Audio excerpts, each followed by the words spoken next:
नमस्कार दर्शकों, समाचार टुडे में आप सभी का स्वागत है। मैं हूं गोपी सैनी और समाचार टुडे के खास प्रोग्राम हेलो डॉक्टर में आप सभी का स्वागत है।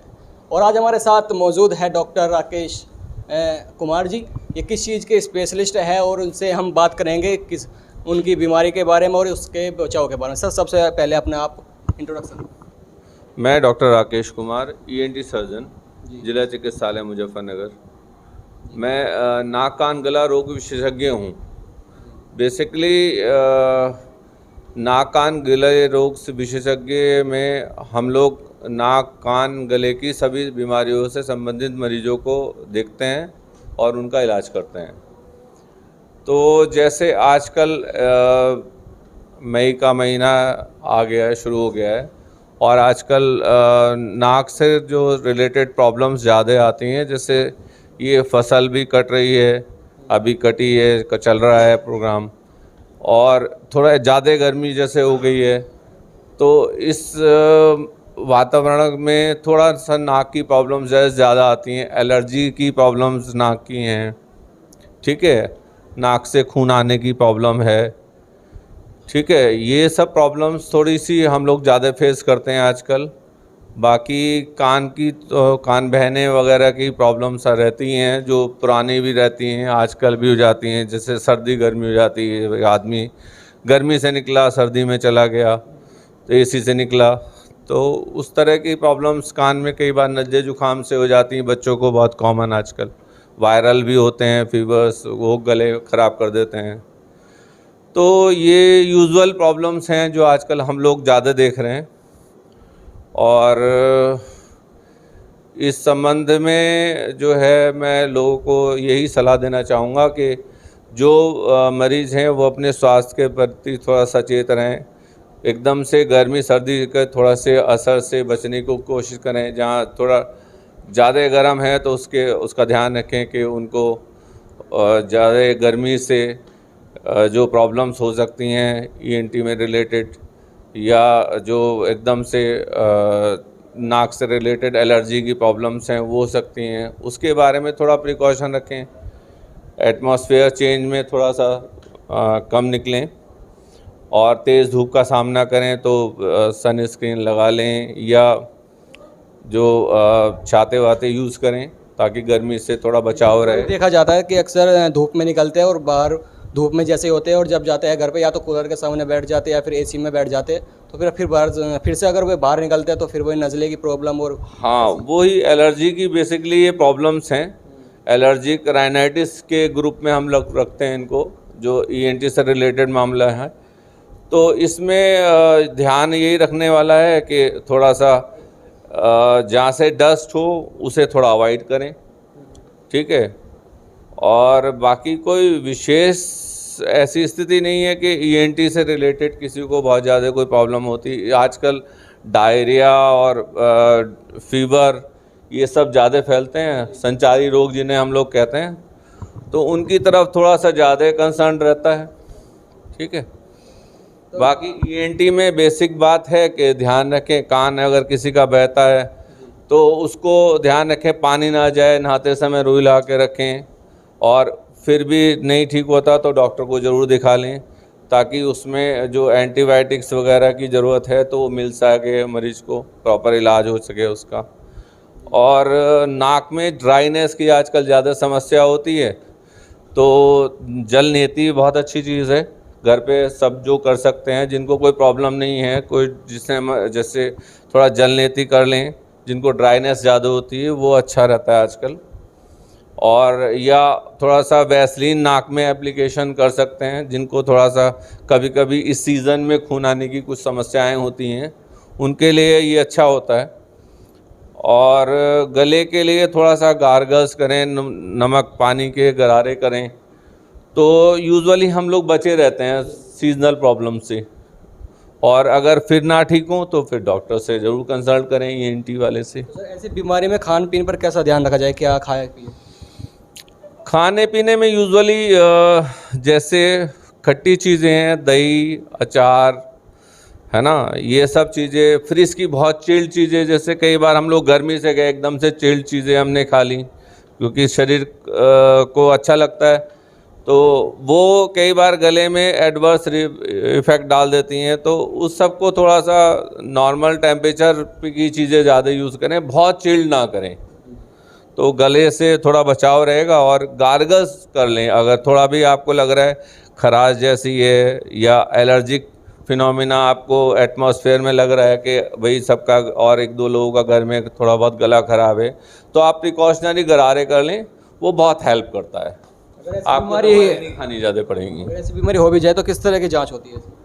फिर जांच में कई तरीके की जांच हैं। जैसे एलर्जी में हम लोग ये देखते हैं कि एलर्जी में इयोसिनोफिल्स तो नहीं बढ़ी हुई हैं, इयोसिनोफिलिया जिसे कहते हैं। तो जब इयोसिनोफिल्स शरीर में एलर्जी की सेल होती हैं वो बढ़ जाती हैं बहुत, तो शरीर में एलर्जिक फिनोमिना होने लगता है, बहुत ज़्यादा छींकें वगैरह आने लगती हैं। तो वो इयोसिनोफिलिया हम लोग एग्ज़ामिन करके पैथोलॉजिकल टेस्ट करा के जान लेते हैं। तो नोज़ में यूजुअली इयोसिनोफिलिया की वजह से एलर्जी होती है, तो वो ठीक हो जाती है ट्रीटमेंट करके। और आजकल मास्क लगाएं लोग, जैसे कोरोना से भी बचाव रहेगा, प्लस एटमॉस्फेयर जितनी डस्ट हैं आजकल उससे भी आपका बचाव रहेगा। जैसे अगर कान से संबंधित अगर बीमारी हो जाती है, जिसका कान बहता है, तो वो नुकीली चीज़ से उसको खुरेदना शुरू कर देता है, तो ऐसे के लिए क्या कहना चाहिए? हाँ, ये बहुत ख़राब ट्रेडिशन है कि हम लोग जब भी कान में कोई प्रॉब्लम होती है तो कभी भी जो भी चीज़ हाथ में आई, चाबी आई तो गाड़ी की कान स्टार्ट कर लिया। तो वो सब चीज़ों से बचना चाहिए। कान में बाहर से कोई भी चीज़ डालने से पहले 2 बार सोचना चाहिए कि इससे कान में और प्रॉब्लम तो नहीं बढ़ेगी। तो हमेशा कान को साफ़ हाथ धो के, हमेशा बड्स जैसे आती हैं बाज़ार में अवेलेबल रहती हैं, उससे कान को क्लीन कर लें, ड्राई क्लीन करें। ज़्यादा से ज़्यादा आपको अगर कोई घर में क्रीम है, जो भी फेस पे आप क्रीम लगाते हैं उसको उसमें अप्लाई करके कान में घुमा सकते हैं। अगर ड्राइनेस लग रही है, आपका मन है कान कुरेदने का, तो वो फेस वाली क्रीम घर में सबके अवेलेबल रहती है, बेटनोइट वगैरह जो भी घर में या यूज़ करते हैं, उस क्रीम को लोकल एप्लीकेशन कर लें तो वो ड्राइनेस की समस्या ख़त्म हो जाती है। कान में यूजुअली ज़्यादातर केसेस में आजकल ड्राइनेस की प्रॉब्लम्स आती हैं, तो ये कान में बड़ा अच्छा इफ़ेक्टिव वे है। लेकिन कान में कुछ भी डालें ना बिना डॉक्टर की सलाह के, अगर कान में पर्दे में सुराख है, उसका कान बहता रहा है पहले से, तो उसको कान में जब भी दवाई डाले तो तभी डालें जब वो कान बह रहा हो। अगर नहीं बह रहा हो और दवाई डालेंगे तो फिर बहने लगेगा। तो थोड़ा सा ये सब ध्यान रखें और कान की हाइजीन का ध्यान रखें कि कान में सफाई रखें। ऐसा नहीं है कि कान बह रहा है, मक्खी उस पर बैठ गई, फिर वो अंडे दे दिए, फिर वो जो है कीड़े हो जाते हैं कई बार कान में, उस तरह की प्रॉब्लम्स होती हैं नेग्लिजेंस में। तो थोड़ा हाइजीन मेंटेन रखें तो सब चीज़ों से हम लोग बचे रहते हैं। अगर बीमारियों से जूझने से अच्छा है कि बीमारी पनपने ना दें, उस तरफ हमारा ध्यान होना चाहिए। ऐसी बीमारी क्या है, जैसे लाउड स्पीकर अगर हम सुनते हैं, ईयरफोन लगा लेते हैं, ऐसे भी बीमारी इसमें आ सकती है? इससे ना कान का कई बार थ्रेशोल्ड प्रभावित हो जाता है। कान के सुनने की जो शक्ति है आपकी, वो कॉकलिया पे डिपेंड करती है कि कॉकलिया फंक्शन आपका कैसा है, अंदर कान का इनर ईयर पार्ट जो है। तो बाहर से जो डेसिबल्स हैं, कितने डेसिबल का शोर हम लोग सुन रहे हैं, तो वो इफ़ेक्टिव होता है कि कान में आपको ईयर की वीकनेस आ जाती है, नर्व की वीकनेस। तो हमेशा हम ध्यान रखें कि बहुत तेज़ शोर ना सुने। जैसे आजकल बहुत ट्रेंड है, अच्छे के गाने सुन रहे हैं आप और लीड लगा के और बैठे हैं कई घंटे तक, तो कान को कॉकलिया को एक्सेसिव स्ट्रेस हो जाती है। उसकी वजह से टेम्परेरी शिफ्ट जो थ्रेशोल्ड होता है वो कई बार परमानेंट शिफ्ट की तरफ चला जाता है, तो रेजिडुअल हियरिंग इम्पेयरमेंट आ जाता है, सुनने की शक्ति में जो कमी आ जाती है। ये बहुत कॉमन है। बचना चाहिए कि तेज़ आवाज़ से हमें हमेशा हर जगह से बचना चाहिए, चाहे वो लाउड स्पीकर की हो, चाहे वो घर में म्यूज़िक सिस्टम का शोर हो, हर चीज़ को अवॉइड करना चाहिए ताकि हमें लॉन्ग लाइफ में हम अपने कान को इस्तेमाल कर सकें और बिना दवाइयों के और डॉक्टर को दिखाए हम सही सुन सकें। ज़्यादातर कौन सी उम्र में ये बीमारी देखने को मिलती है? यूजुअली सुनने की शक्ति 40 प्लस पे दिक्कत करनी शुरू कर देती है। कई बार हेरिडिटी होता है, तो उनके घरों में जिनके माँ बाप को रही है प्रॉब्लम, उनके बच्चों को जल्दी शुरू हो जाती है 40 के आसपास, कई और कुछ लोगों को 60 की प्लस पे दिक्कतें ज़्यादा होती हैं। तो उसका हम ज़्यादा कुछ नहीं कर सकते, उसमें तो हियरिंग एड हम लोग का के पास एक अल्टरनेट होता है कि मशीन लगा देते हैं सुनने की। और बाकी जितने हियरिंग की प्रॉब्लम्स हैं उनमें जो कोई कारण है अगर उसमें, तो उसको ट्रीट करने की कोशिश करते हैं। जैसे पर्दे में सुराख है तो उसकी सर्जरी उपलब्ध है हमारे यहाँ। और जो बाकी कान में और फंगस वगैरह की प्रॉब्लम्स होती हैं उसको हम लोग मेडिकली ट्रीट कर लेते हैं ड्रॉप वगैरह डाल के।